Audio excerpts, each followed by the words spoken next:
Welcome to Bats Effect, where we're going to explore the amazing world of bats. For more information on Craig Country Park or the Northern Ireland Bat Group, you can go to the social media pages, Facebook and Twitter and Instagram. Thanks to funders, the National Lottery Community Fund, the Community Foundation for Northern Ireland and the Department for Communities.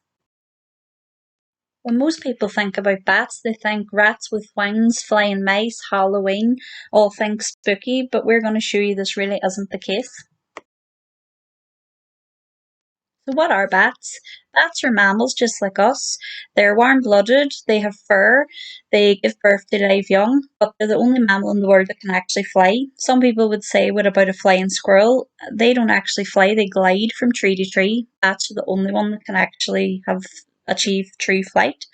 Over 1,300 species worldwide, and they're separated into two main groups, the Megachiroptera and the Microchiroptera. That fancy word chiroptera just means hand wing in Latin, and if you ever look at a bat's wing, it actually looks like a human hand, except if we were bats, our fingers would touch the ground and it would be covered in a membrane and we'd be able to fly too. They have 4 fingers and a thumb, and the megabats is basically the mega flying foxes. Microbats is what we would have here in Ireland, flying around your gardens and parks and green spaces. Bats in Ireland and the UK eat invertebrates, so spiders, midges, moths, mosquitoes, and they're not rodents either, because a lot of people would think they're related to rats and mice, but they're not. They're actually more related to dogs than they are to any other mammal. They only have one pup each year, and they don't build nests and they don't chew wires or damage buildings the way rodents would. So they're really, really important pest controllers and pollinators, and we need bats in the world. They're the symbol of a healthy environment. Bats have been in the news there recently due to their possible links to COVID-19. But in short, bats in the UK and Ireland don't carry or spread COVID-19, and science hasn't actually confirmed the cause of the outbreak, but it does have possible links to the wildlife markets, or wet markets as they're called, in China. This is where live and endangered animals are eaten and sold, and they're kept in filthy, cramped cages, which can only lead to new diseases emerging. So it's important to note that in this pandemic, it's humans that transmit COVID-19 to other humans. It's nothing to do with bats at all, so they're not to blame. So for more information, read Bat Conservation Trust's statement on it. You'll see the link here in the slide. We all know a myth is a made-up story, and we thought this would be a great time to debunk the myths that surround bats. Now, if we'd a pound for every time we heard the saying that bats get under your hair, we'd be millionaires by now. In short, bats don't want to get under your hair. All they're doing in the evening is flying around trying to get insects. And when you think about it, insects are attracted to us because they're biting us. So if a bat comes close to you, what he's actually trying to do is get the midges away from you. So they're not trying to get under your hair. If you do get a tap on the side of the head, it's likely a young bat learning to fly, and has just made a wee mistake. So that's myth one debunked. The second one is another one that we hear a lot. People reporting that they've found a bat nest. Bats don't actually build nests, so that's the first thing that we would think when somebody says they found a nest. It's not going to be a bat.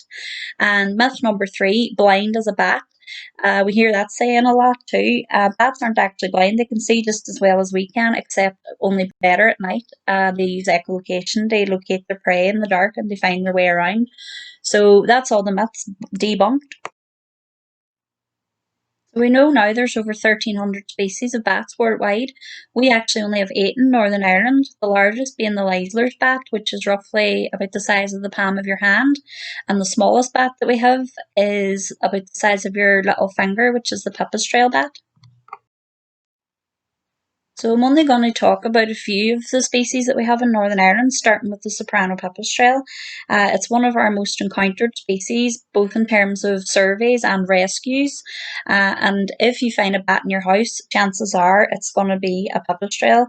So we thought we would show you a short video of one that has been rescued, just to let you see what it looks like up close and the actual size. When people find a soprano pipistrelle, they actually think it's a baby bat, but it's not. A fully grown adult. It's about roughly the size of your little finger, so it takes people by surprise when they see what they actually look like. In your garden, they're great to have because one soprano pipistrelle will eat over 3,000 midges a night.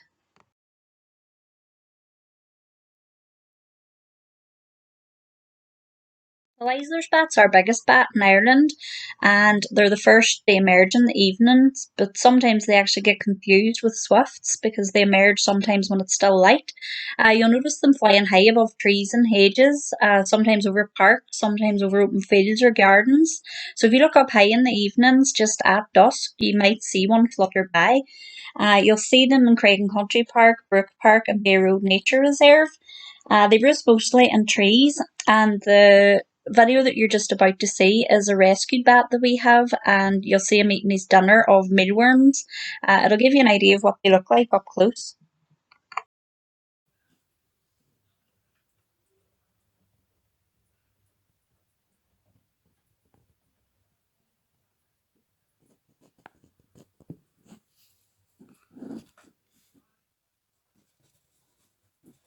Just need a couple of seconds.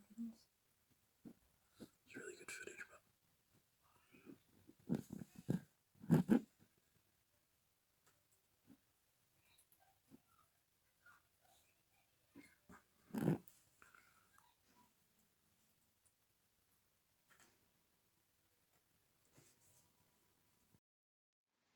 So the brown long-eared bat's a woodland species and probably the most cutest of all.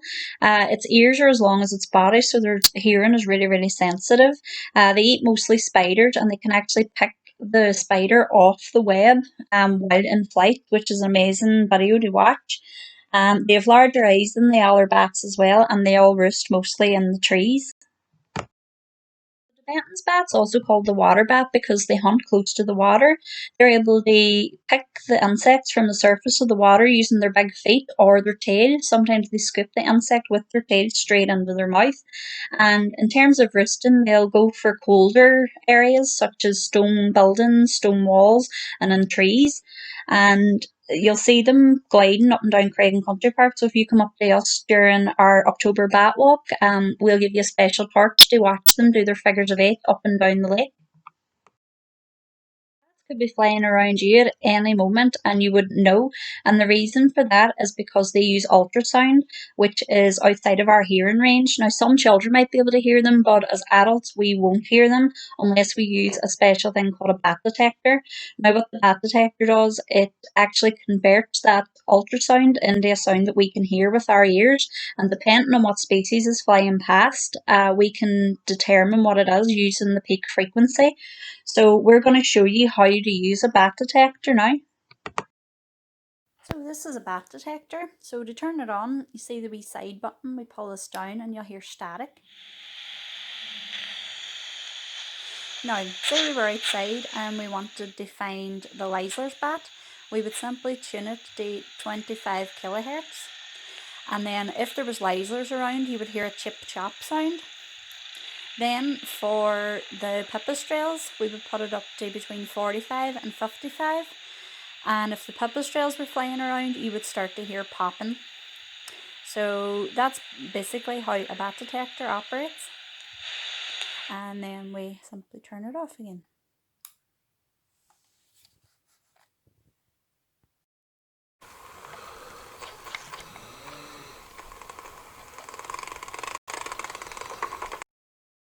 Bats hibernate in the winter, so they go into a thing called torpor, which is a deep sleep. And it's because there's no insects around in the winter, it's their way of saving energy for spring. So come March, April, May, they'll start to get hungry and they'll move out of their hibernation roost into their summer roosts.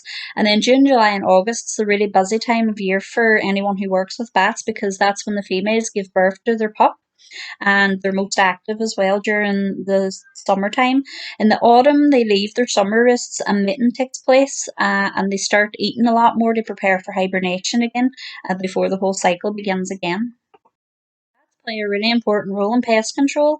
One bat will eat over 3,000 midges in a night, which is brilliant news if you like barbecues, being outdoors in general, camping, canoeing, angling.